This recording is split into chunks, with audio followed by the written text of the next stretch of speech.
considers that 80% of men and at least 10 to 12% of women have genetic hair loss, it's obviously a massive market.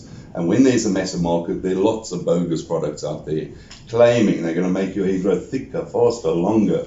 All these wonderful claims. And if it's too good to be true, often it is true. And they sound fantastic. From the Amazon, virgin hair follicle fertilizer, booster, new hair boosters. And some people even use horse shampoos and coffee shampoo. I always say if you drink coffee, have you seen bald men drinking coffee? Of course. So why would caffeine make any difference? So we know this is a genetic disease. And die duurste ding ter wêreld is die ding wat nie werk nie. So the most expensive thing is the thing that doesn't work.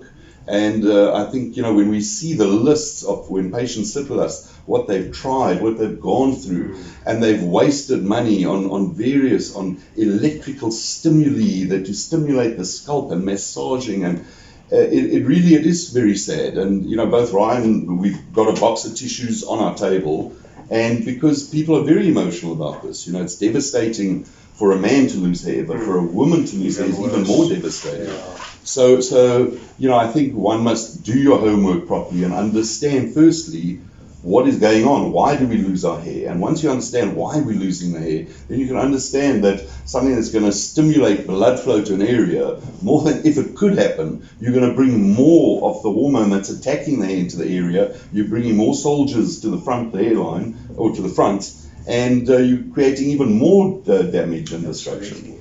The two registered products in all the years of medication in the field of hair loss, the only two that have ever shown any evidence to actually grow hair is Minoxidil and Finasteride. Yeah.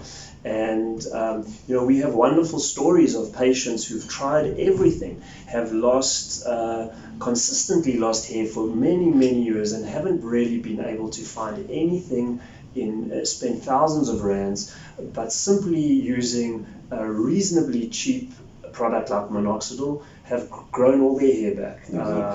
And have reverted, that's the beauty, those thin fine hairs back into fuller, thicker hairs. Right. But again, people are impatient. We know the cycle of hair, the physiology of hair, hairs rest for 3 to 4 months. So when you take a medication or you apply a solution, 3 to 4 months, if you look in the mirror, and I always say this to patients, I know you do as well, if you look in the mirror in 6 months' time and it looks the same, it's working beautifully. It's not looking worse. Absolutely. If it's looking worse, carry on for another 6 months. Let's reassess it at a year. But you really need to keep on taking, and it's, the medication. And people always say, but do I need to carry it? It's looking great. Now do I need to get, well, do you need to brush your teeth every day?